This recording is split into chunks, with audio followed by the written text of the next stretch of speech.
So we're going to take a look at how to draw waves when they're interfering with each other. On this side we have what the waves look before the interference, so what's coming towards each other, and over here is during the interference. They've already drawn each kind of individual wave, what it's trying to do to the medium. Over here, what you need to do is add those together to get that interference, and then tell me whether it's constructive or destructive interference. So for this one, we can see that in the middle, each individual wave is trying to raise the medium by one little square here, which means when they're overlapping each other, it's going to be raising it a total of 2. So the interference is going to look like that. Because it makes the hump bigger, that means it is constructive interference. On this one, this wave's trying to move it up 1 unit, this one's trying to move it down 1 unit. So when they interfere, overall, there's going to be no motion up or down at the moment where those waves are exactly overlapping, and this would be destructive interference. So if it makes the hump bigger at all or smaller at all is what you're looking for the constructive or destructive. If it makes it bigger, it's constructive interference. If it makes it smaller, it's destructive interference. Here we have a wave that's trying to move it up 2 units, and here one that's trying to move it up 1 unit. So when they overlap, up 2 units plus up 1 unit gives up 3 units. So it's going to look like that, and that would be constructive interference. This one's trying to move it down 2 units. This one's trying to move it up 1 unit. So when they come together, overall it's moving it down only 1 unit. So since this is making the hump smaller, it is destructive interference. So constructive and destructive, we're not looking at whether it's above the line or below the line, but is it making that hump bigger or smaller than it was? Over here we have some wave patterns, and they're showing us the 2 individual waves, and we're being asked to draw the interference pattern and then identify whether something is constructive or destructive. In terms of the constructive and destructive interference, you're just telling me the little arrows that have the letters on them, not every single point. But at each arrow, you're going to look at where the wave is and figure out what the overall interference would be at that point. So I'm going to look at the one on the right because that one's a little bit more complex than the one on the left. So here at the very beginning, neither of them are trying to move a medium anywhere. So it starts off and we're going to be right at that equilibrium position. Here, this lower point is trying to move it up about 1.5 blocks. This one's trying to move it up 4. So when we add that together, we're going to go up another 1.5 blocks, and the medium would be at that point. At the next little grid line, this one's trying to leave it where it is. This one's trying to get it to go up 2. So overall, 0 plus 2 gives me that 2. So I'm going to connect these points as I go so I don't lose them. The third line is trying to go up 1.5 and down 1, 2, 3, 4. So it's going to go down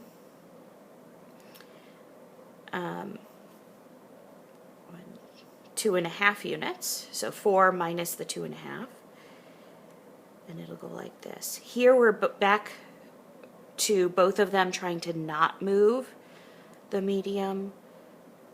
So we're up to here. So you're just taking the positive and the negative and adding them together. So positive 4 plus negative 1.5 gives me about positive 2.5. So it's going up this 2.5.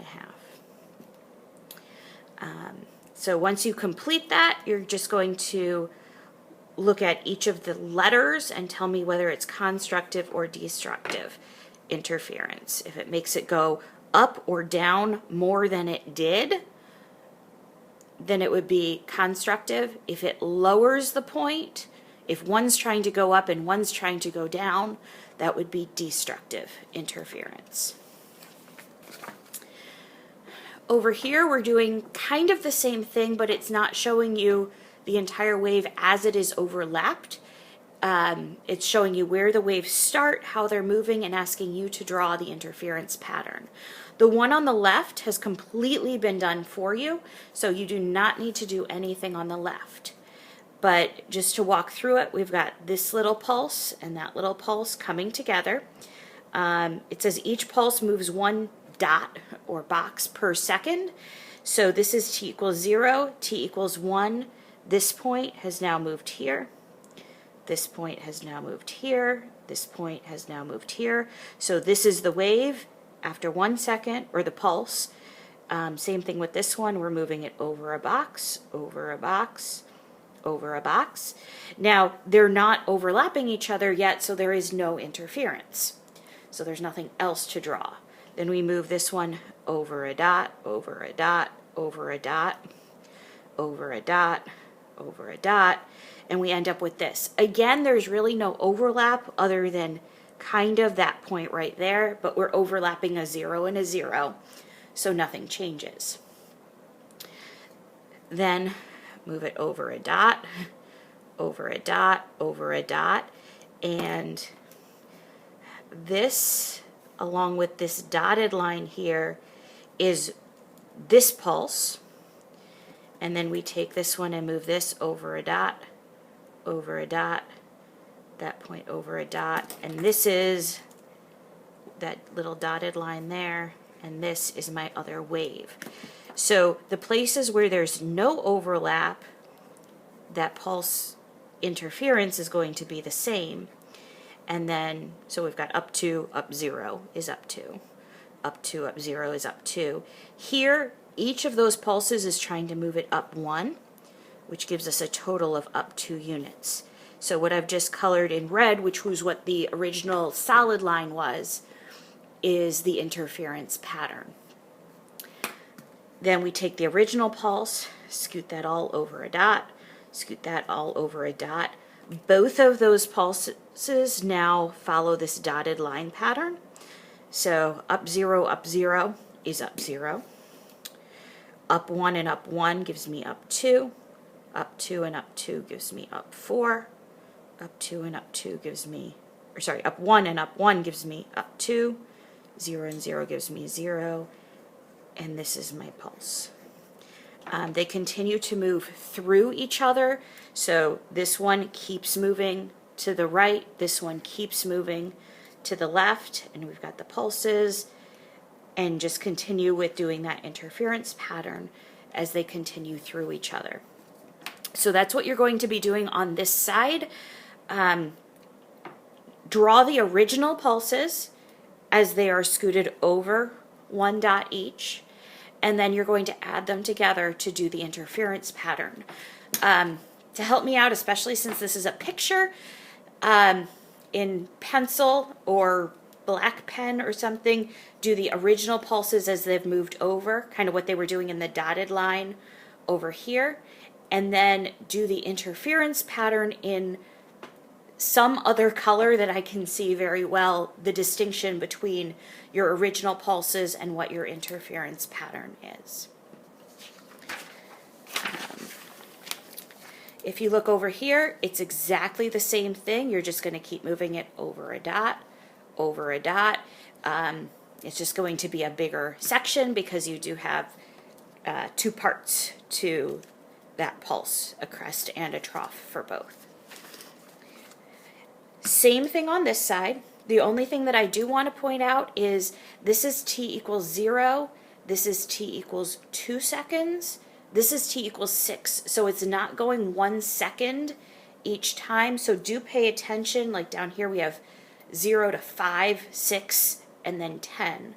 So pay attention to what it's doing and make sure that you're scooting it over 1 box per second. The other thing is this line kind of like right through the middle is that equilibrium point. So the pulse itself is that part, and this part. So this in the middle is kind of just the medium being undisturbed by a pulse, which is why that part gets smaller. So it's this part that you're scooting over each time. Same thing here. It's this is your one pulse.